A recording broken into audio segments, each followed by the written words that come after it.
of the Goa Arts and Literature Festival. There are some themes. If you look at the festival program, there are some themes running through the program, and one of them is Media 2014. Another is, but one of the themes is journeys. This is something that's important in Goa, but also in general. We are having a series of very, very interesting conversations with people who you could describe as senior or veterans or what should I say, very experienced, accomplished individuals in different fields. So you will have conversations with poets, with journalists, even with a diplomat / poet. And this is the one culinary journey we're really, really pleased to host is with the wonderful Karen Anand, who's going to be in conversation with Aparna Jain, who is super accomplished, but also has written one of the cookbooks of the year, I think, the Sood Family Cookbook. So I would definitely be kicking this off, but also one of the other themes, as you've probably heard me speak in, or you may have, certainly you will before it's over, about Goa, connections to Goa. The festival was created to showcase and really, what should I say, show off the multiple and manifold connections Goa has with different parts of the world and one of them actually is Karen Anand. Almost nobody knows that Karen is a Goan, but welcome home, Karen, and I hope you enjoy this conversation. Thank you, Vivek. Yeah, that is a little secret. Hi, Karen. Thank you. Thanks, Vivek. So I'm just going to start off by saying I wanted to make it really exclusive because Karen is such an exclusive person. So we shut the doors and we haven't let anyone in. You all are a very exclusive audience, right? Absolutely. So a little bit about Karen. I'm older than most of you here, so I've seen her. She's been one of my food heroes. In a world or in a country where there were no women who made food a business, Karen is a pioneer of food and making food a business. She's written 16 cookbooks. She is consulted with over 16 companies. 16 is your magic number. Must be, yeah. And she's been in the food business for 25 years. So I'm just going to kick off by asking Karen. Karen, you came back from abroad. How did you get into the food business? What drove you into it? You know, Aparna, in those days, I sound like an old woman, which I am now, but in those days, it wasn't like today where people look at business plans and they look at how much money they're going to make in 5 years' time and who they can sell to. I think me, as well as some of my contemporaries in Bombay at the time when I came back, people like A.D. Singh and people like Rahul Kirka, we all came from different backgrounds. I think that's also important. We got into food because we love the idea of food. But strangely enough, Rahul, A.D., probably Rajiv Samant later, we all came from very different academic backgrounds. So I think, I know it sounds a bit hackneyed, but passion is very much part of it. We all saw opportunity in India. We all came back for personal reasons. It was cowboy territory in those days. You know, it was virgin, there was lots to be done. And I really kind of value the 5-7 years I had at the beginning when I had lots of time to do things like experiment with recipes and look at what was local and so on. So there was no biz plan, there was nothing in mind really.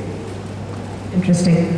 Also I want to talk to you about you had the Karen Anand jams and you had the sauces. Yes. And I want to tell you guys, in a landscape where there was only Kisan jam, Karen was one of the first people to come up with branded Karen Anand, very, very interesting flavors of jam and sauces. And and dressings. And dressings, and it was all over the market. And talk to us about how that happened. Well, that was also by chance. I had something called the Salad Bar, which was in Bombay. And people came up to us and said, you know, you have great dressings. Of course, now you're used to supermarkets being flooded, but in those days there was nothing. And why don't you bottle your sauces? That was one idea. And the other way was I was doing a lot of, in fact, my first book was a book on, which was co-authored, was a sort of journey of, I suppose, the best restaurants in India. And it was, it's not been done since, oddly enough. And it was just restaurants that I liked. It was completely subjective. Nothing to do with listings or times or anything. it was just sort of 12, 15 restaurants in every city that I thought were great. And icons, and people still have that. I don't think I have got a book, but people still have it. It was a Penguin book. And as I was doing that and staying in various hotels and visiting restaurants, I kept noticing there were really bad jams in hotels. I mean, there were these colored things in little blisters and colored things in jars. And in those days, if you remember, Aparna, people didn't import. So there was no imported product either. And so somebody at the Hyatt in Delhi, one of the general managers, I used to make marmalades and jams in my kitchen at home in Pune, and I made a little marmalade with a little thing on top of twine, and gave it to him as a gift. And I got a call and said, "Why don't you do this commercially?" And I said, "Well, I have no clue how to do these things commercially." And he said, "Well, start. I'm giving you the first order." And yeah, he's still a friend. It was great. That was about 20 years ago, and we started, and it went from a little backyard, literally backyard garage kitchen, into small-scale industry. And then my husband came on board and said, "This is ridiculous. It's a great product. Why don't we grow bigger?" And we did. And we stopped in the middle for a couple of years. We had some issues with partners and so on. And yeah, we relaunched. So they're all available now in Goa for I think the last couple of months. And we relaunched instead of Karen Anand, because we had a problem with the title and the name. We relaunched under KA Gourmet. KA Gourmet. That's right. So hopefully bigger and better. Yeah, I'm sure it's bigger and better. Speaking of husbands, Karen's husband, so pioneering in many ways, her husband gave up his business to join hers because it became big. Tell us about that. That's pretty remarkable. Well, I'll tell you he's there, but I think he's silently in the back. But I think what he saw was he was going through a family business crisis of his own, and said this is something that we could do together. And of course it works really well. There are of course downsides of having your spouse in the same profession, and he said from the beginning we shouldn't be working together. And there's times when we both say that, because you bring your business home, and you bring your problems home, and it is, as a woman, it can be a bit much. But on the other hand, you have all this help, which is great. So I'm not a finance person at all. Neither is he, actually. He's more an entrepreneur, but he's a great production person, and I hate the back end. And he does all of that back end quite thanklessly. And strangely enough, both my boys studied abroad, and we thought they were going to be living abroad. And they've come back and they've decided to join the family business too. Slightly different, they're joining other aspects of it. But it's very strange to have now all four of us in the same business. That's excellent though. You must be happy. In a way, yeah. In a way, yes. In a way, I don't want to talk work after 6 o'clock, which I generally end up doing. Another thing you've pioneered, and that's recently, and we've seen it all over the country, are the farmer markets. Yes. Tell us about that. I know it's close to your heart. It is. It's very close to my heart, because this is what I wanted to do and what I thought about doing when I first came back to India. Sometimes you have to be out to understand what's in your own country. And when I came back, I found amazing products all over the country that, you can't get in Gondaraj Limbu outside Calcutta. You can't get Hilsa outside Calcutta. You can't get Goan dried prawns in another place. I'm talking products, not just the dishes, but also products. I get my salt, believe it or not, from Mapsa. I've been getting sea salt from Mapsa for the last 20 years. It's some of the best salt in the world. And I'm talking about, I've been to Guérande in France and Italy and all these places that have these really, really expensive sea salts, Malden sea salt from England. And really some of the best salt is in our backyard. And all of a sudden, about a month ago, we had a company that came to us who said, we're packaging Indian salts. And I said, fantastic. So they're packaging both white sea salt as well as the pink Himalayan salt into little grinders. So this is like my dream, to really have and to promote local products and see them being distributed in a clean and hygienic way all over the country and finally abroad. And so we started these little farmers markets exactly 2 years ago. And again, husband said, I was actually doing a big food festival from the UK, brought it in. And he said, it's a huge plan, why don't you start off with something smaller? So we did. We live in Pune, and so we started a small farmers market with, I must tell you, this is not organic. There are farmers markets in other parts of the country that are, like Kavita in Bombay. Kavita Mukhi is doing a great job with organic markets. That's not my deal. My thing was not organic necessarily. Of course I approve of organic, but I think it's very difficult to certify organic in India. And a lot of people, like I, grow organically in my own garden, but it's not certified. I don't know what's been in the soil for 10 years, but I don't spray. And I think there are a lot of people like me. So I don't want to put this sort of chapa of being organic, but I do say it has to be a local market. So by that I stretch it to, of course, India, because we have things from different parts of India. But we try, and what I say is that it's a kind of repository of good food and natural foods. We've now stretched it to, of course, wines, local wines. By that I mean obviously wines from Nasik and from the south. Local, in fact, we're having one in Goa next Sunday, and we have a lot of local liqueurs and people like that coming to us. So that should be interesting. But it's a repository of, I would say, everything natural. So food, tableware, wines, interesting beverages. We include non-veg, which I think other organic markets don't, as long as the meat or the fish is natural or mindfully sourced. And that's been really, I think it's the right time and the right place. I think 10 years ago it wouldn't have been. But today there are a lot of people doing some very interesting products, and they don't have access to people like you through the normal distribution networks. So it's wonderful that we can provide that. But my question to this one would be, given the scale of something like this, it becomes very small and intimate in terms of who can use what. The amount of produce available in these markets is small. It's not really large. How can we, how do we make this more scalable? Both from the point of suppliers and in terms of reaching us. So for example, the salt from Mapsa is great, but the carbon footprint becomes so big. Yeah, I mean, we have salt from all over, but by the time it gets to Delhi, for example. So how can we make this like a lot more sustainable within our own communities? Yeah, I think half of it is education, and that's what I've been doing for many years, and getting out there and talking to people. So that has helped. But obviously Mapsa salt will remain a bit of a secret, because who's going to go all the way there? But having said that, there are, now as I said, this company called Only, and they started salts, not just from Mapsa, but I guess they salt actually from Gujarat, ironically, and from the source in Punjab for the pink salt. So they're doing it. So I think it tells people what the markets do, is that it informs people that there is this product in India. You do not have to buy an imported product, because everybody's looking at MasterChef, everybody's looking at Jamie Oliver and so on. And they're all obviously supporting what is local to them, and which is fine.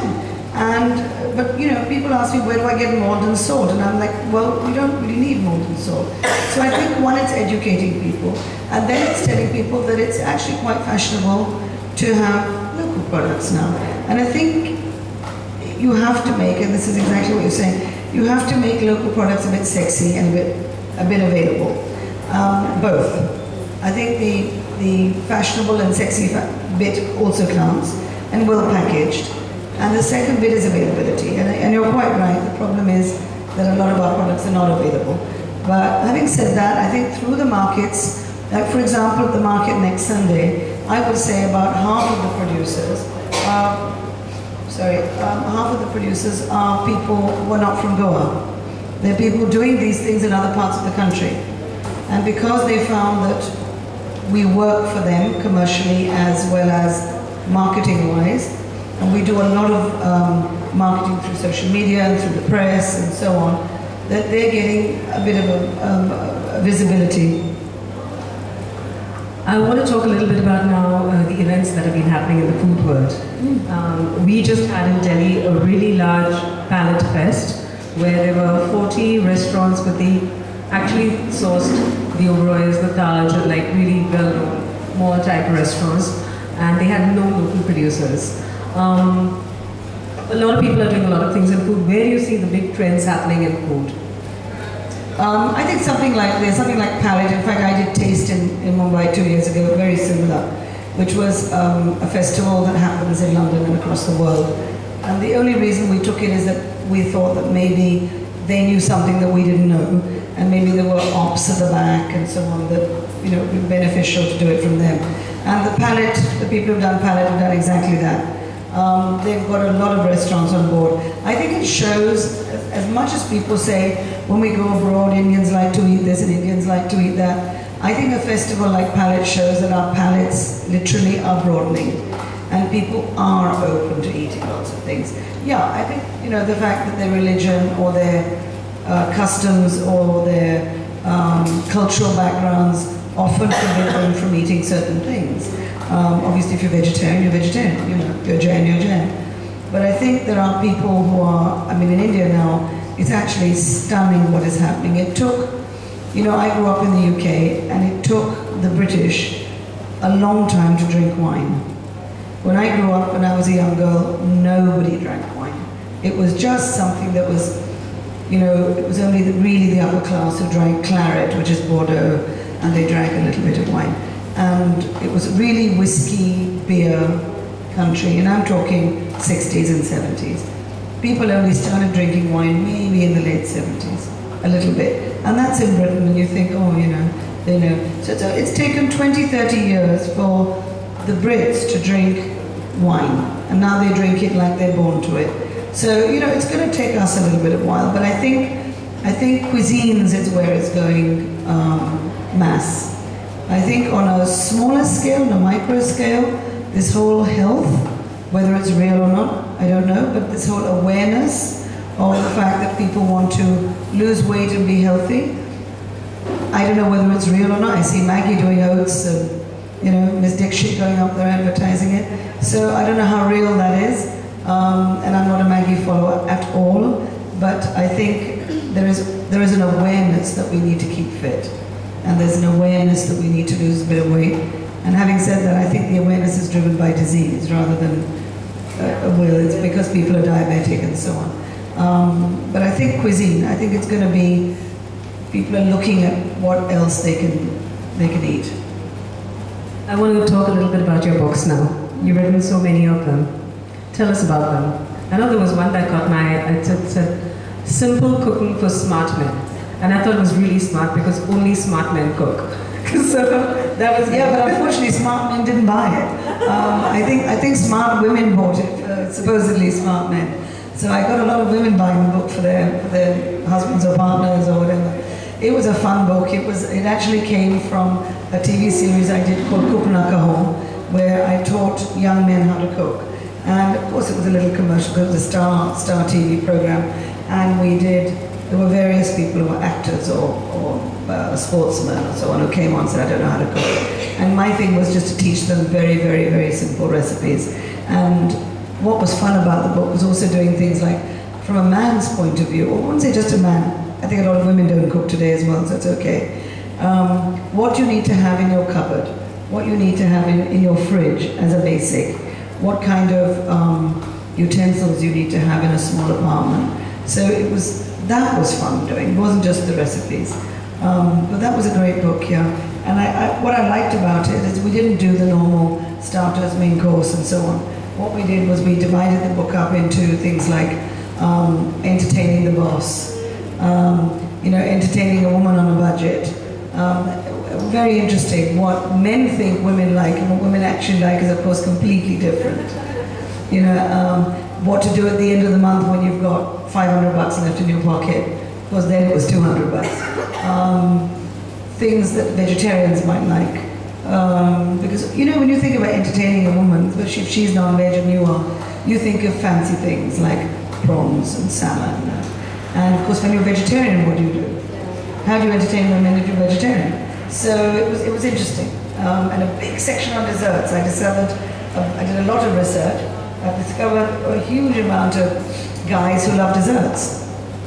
So the journey was very interesting with that book. And which was your favorite book out of all 12? My favorite book was probably the the lean cuisine curries that got went into another, morphed into another book, which was called, which is out now.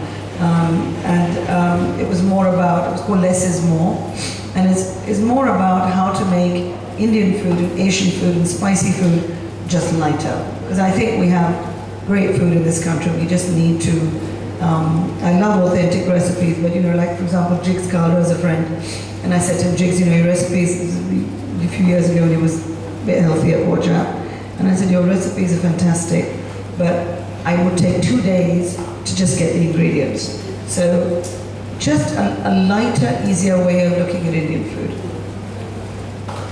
We have some bloggers in the audience, and that's the new big food word today. So I know that when I met them some time ago, a lot of people were looking for ideas as to what next. What do we do next? What kind of businesses can we do? So what do you have to say to that world out there? That's it. I mean, I do talks. I give talks to hospitality schools and all that about the same thing. And everyone thinks, especially when you're in hospitality school, first of all, I think it's very sad that we have so few hospitality schools. And I think, that is definitely an opportunity there. And I think the other thing is a lot of kids go into hospitality school thinking the only opportunity is a hotel after that. And it's a long haul in a hotel. But I think there are other opportunities. My son himself did hospitality school abroad and then went into a hotel. And has now left that, realizing that 15-hour days is not the only solution. And it's good for certain people. But I think there are things like, for example, food blogging is great. That's absolutely one avenue. But I think a lot of food bloggers are very young, and I think there is an expertise like in everything that you have to build up. And the only way to build that expertise is go out there, cook, read, look at other people's food. It's no easy journey to be a critic. And you have to spend time and energy doing it. If you do it from your point, I mean, look at something like Zomato. That's built on reviews, and there's a lot of data there. But I think it needs a bit more time and a bit more expertise. Having said that, there are a lot of other avenues in food. There is food photography. I don't think there's enough food photographers out there. Huge area of exploration. I mean, someone like Sheena Sippy that I worked with, who was a photographer, has actually got more into food photography because there aren't too many out there. We work together and talk. So that is one avenue that you could certainly explore.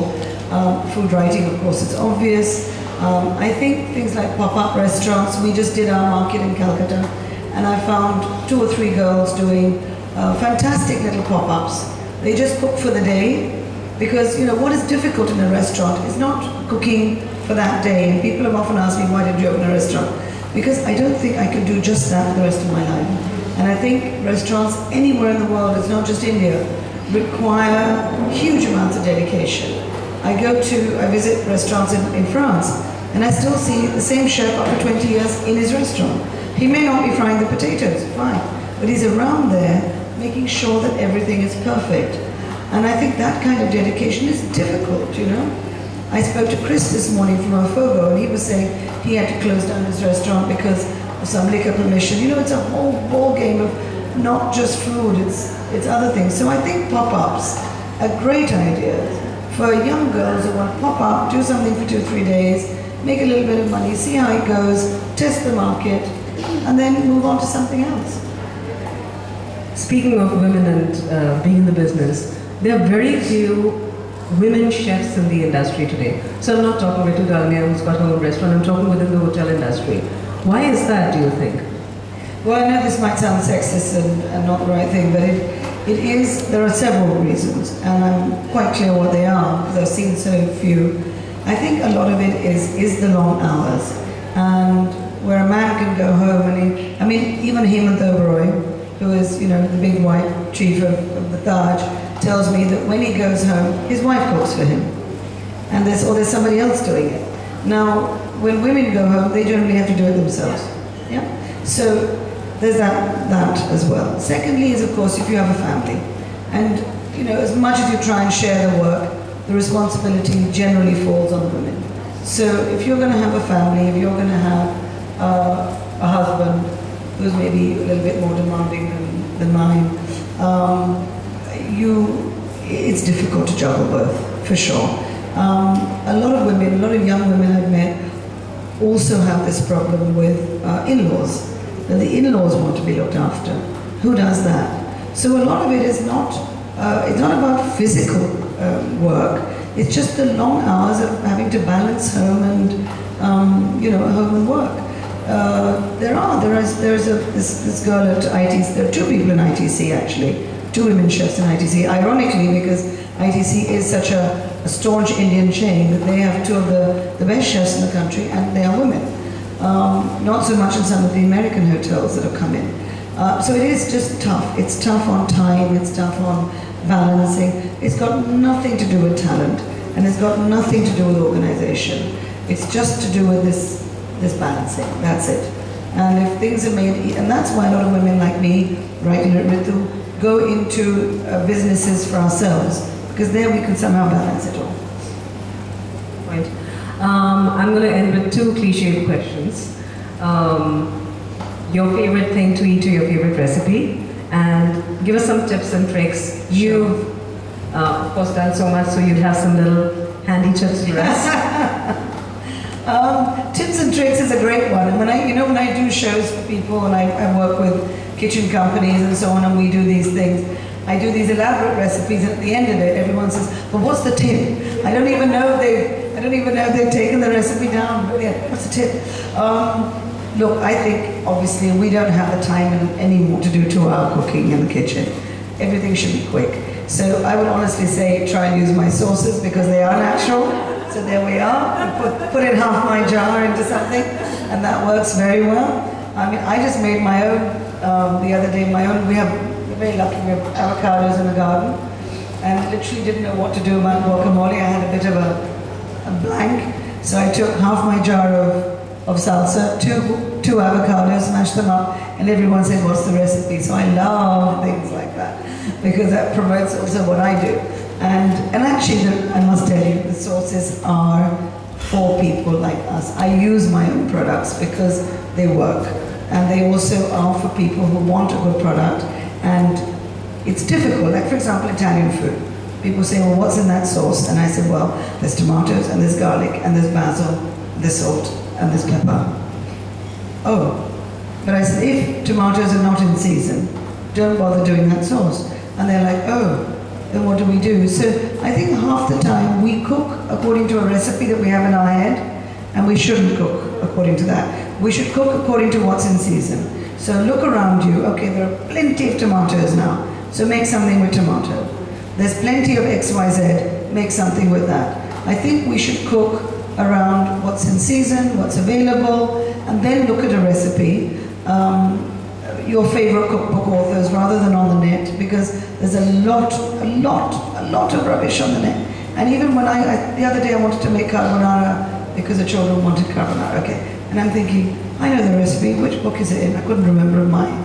Went on the net, there's a load of rubbish, and 80% is wrong. So I think you can use, if you're a good cook, you can use your own instinct. And if you're not, there are 5 or 6 books that I'm sure everybody has. But just think seasonally and think local, and I think that makes a difference. And as to so tips are always things that you can either use bottled or use dry prawns when you don't have fresh. Little bits of sauces that you can keep in. I have 2 fridges. One fridge is entirely filled with things like sauces, products that I do in season and freeze. I don't necessarily believe in getting around, but for example, we have Alfonso mangoes in our garden. It's quite nice to freeze those and maybe use those a little, later on. I think use the things available to us if we have our own products or other products that we buy from here or there. Use them to give you a little bit of a heads up. Your second question was my favorite food. Listen, I eat wherever I am. I'm in Goa. I'm going to eat Goan food. Breakfast, lunch, and dinner. and I think that's the way to eat. I think one should eat what is local. I might eat something this evening that's not particularly local because it's the restaurant I'm going to. But I think try and eat as much as you can that's simple. I think we need to simplify our lives, only because we don't do enough exercise, including me. So we need to simplify our food as well. So I love Japanese food because I believe it's so simple and aesthetically it really appeals to me. But I'm not going to be able to eat Japanese food every day. But as I said, I'm in Goa, I want to eat prawn curry rice, I want to eat kafriam, I want to eat home style food. I want to eat simple fish that may not be Goan style, but I know it comes from, the seafood in Goa just tastes different to anywhere else in the country. So I will eat prawns this weekend, even if they're just simple fried prawns. They don't have to be in masala. But yeah, I would just do something very, very simple. I'm opening Flora for questions. Hi. Hello. I've been a fan of yours for 20 years. Oh my God. I'm embarrassed to say. Well, you look much younger than me, so something's working. When I was living in Bombay, I got addicted to your Borsan cheese, and I would run to Foodland supermarket in Juhu every week and stock up. My goodness. Yep. Do you live in Goa now? Yes, I do. Oh, lucky you. Yes, yeah, I know. So first question, where can I get your Borsan cheese? Are you making that? No. Well, maybe this is something we should start again. Please. The problem with the Borsans, it doesn't last very long. I know. But having said that, I did make it quite recently for one of my kitchen things I did with Hafle, and there was again this whole resurgence of people who said, "Where is your Borsan cheese?" And I was very happy I could still do it. No, we do need to do it. I just need to find out places that can keep it, where because it only has a shelf life of about a week. Yes. So I will try. Please do. Your name and stuff. I will. I'll talk to you later. Sure. I see where we can do it. I need to get Our products are available. Having said that, the other products, I believe I'm just meeting the distributor, but he tells me they're all over Goa. So you mean like the supermarkets? Yes, they're all over like Maxon's and I don't know. And so you said it was K&A Gourmet. K&A Gourmet. So like my initials. They're in square jars. Yes, I bought those before. So you mean the name has changed from what it was? So they're now K&A Gourmet. It's on Karen Anand. Okay. And they're available, he says, in all the supermarkets, all the main supermarkets in Goa. Okay. Next question, very quickly. What salt do you buy from Mapsa and where exactly? Okay, I'll tell you exactly where. Yes, exactly, please. You go into Mapsa Market, and there's all the fruit vendors, and then you take the gully that's on the left, which goes into the inside of the market. Yeah. And there are, just beyond that, there are these women who sell kokum and teflon and all that on the floor. Yeah. So just past the the two women who sell the kokum, on the right, there are two people that sell salt. And they're the ones who are on the ground. Yeah. Yeah. That's the only thing, you have to clean it. That's fine. They do have sheets on the ground, but they do a salt which is like the grey Deradon salt, which is amazing. Okay. It's $10 a kilo. Wow. And I use that whenever I use that it makes a huge difference. Two things make a difference when you're cooking. Yeah. One is the utensil as well. And I stopped cooking in the terracotta pots because they break. So I cook in what's called kalcheti, which is my local food, which is a stone pot that comes from Kerala. I actually did a whole story of this rigid stone pot. It actually is made in Madurai, and it's sold in Kerala during the feast festivals. Did you have some crockery that you used to make and sell? Yes, used to make it. Yeah, where's all that? Yeah, he's over there. He stopped as well, just too much work. Okay. But yeah, we used to have these pots and things. Okay. But in fact, if you come to the market on Sunday, that's the next there's question. somebody else who's making pots like that, natural pots which you can put on the gas, and that don't split like the bitumen ones. Okay. The bitumen ones are fantastic. They're cheap, they're easy, but they do crack if you try and do a tempering or something on them. Okay. The salt guys are there. They do Himalayan salt and they do grey salt. Great. Okay. And there is also, I don't know if they're coming onto the Goa market, but I also have this product called Only. I think it's spelled O-N-L-I. They are coming onto all our markets in January. And they have all the salts and spices from India in grinders. It's fantastic. Oh, see, that's what I need. Because otherwise it just gets stuck in the jars. O-N-L-I, I think. And I'll send you all the details. Thank you. And where is this market taking place? It's at the Grand Hyatt next Sunday. Okay. All right. Thanks very You're going to much. have to come there, I'm afraid. Okay. No. Thanks. Thank you. Karen, I'm a little curious about your farmers market. I'm glad it's happening here. Maybe I'll be there next Sunday. Lovely. Traditionally, the concept of a farmers market, economics is very, funds go directly to the farmer. Is that something you're trying to do? No, it's not. There are farmers markets and there are farmers markets. There are farmers markets, especially in California and so on, where things go directly to the farmer. There are other farmers markets like the LA Farmers Market. There is a farmers market sort of farmers market in London called Borough Market. And I think that's what more of what we're doing. We're not government funded, we're self-funded. So I have people that we have to pay and so on. People have also said to me, why are you doing it in a 5-star? This is India. I'm not making any excuses, but we have problems of liquor licenses and all sorts of things if we do it in public places. So rowdyism, people coming, unlike you, who don't know what a farmer's market is and just want to sit and get drunk. So we've kept it in the confines of a 5-star wherever we do it. On the lawns, of course, we don't do it anywhere else. And the thing is, most of the 5-star hotels that we are in touch with kind of get what we're doing. So they're very happy to give us a bit of their lawn to do this. And there, I would love more farmers on board, but I am finding it a struggle. So we've opened it to not just farmers. We, by the way, subsidize farmers. So if genuine farmers are coming on board, we give them a very, very, very low rate for participation. It's basically just to cover our costs of putting up their tables and whatever. But we do have other people on board, like the Only Salt and so on, who are larger companies. And, we also have a Thai food tea, for example, who are doing organic infusions.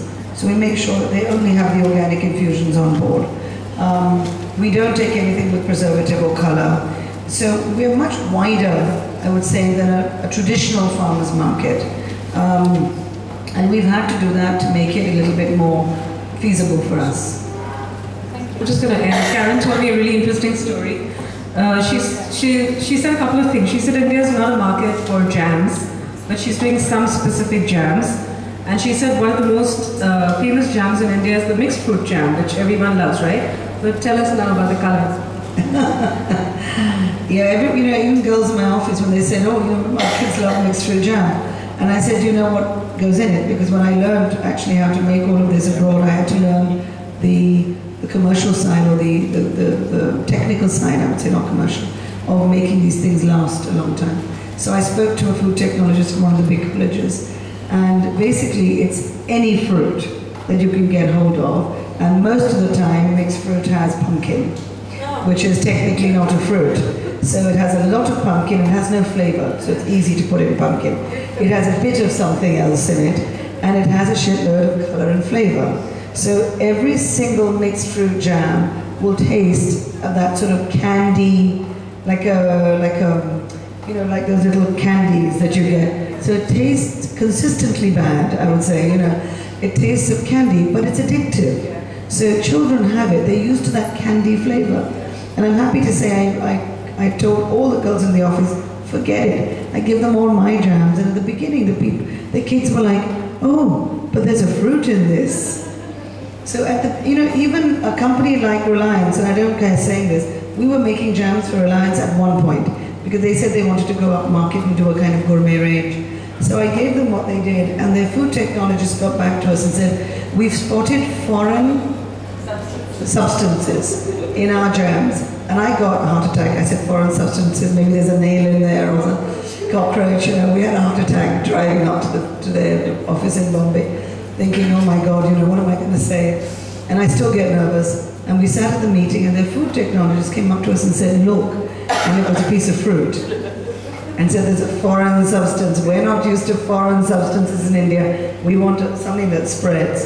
So yeah, it's taking a while. But having said that, yeah, we do an Alphonse. What we've decided in the Jam Brigade, rather than do things that other people do and having to fight this battle, we're doing things that are a little bit unusual. So we do an Alfonso mango, we do a whole fruit strawberry, we do a junky orange marmalade, and we do what's called a tropical, because people like the idea of mixed fruit, but it's orange. So I still get people asking me, but that's not mixed fruit, it's not red. Well, thank you, Karen. This has been fantastic. We enjoyed speaking with you. Her market is on next weekend at the Grand Hyatt. Please do visit and please go to Mapsa and buy your salt. That's one of the best tips we've heard today. Thank you.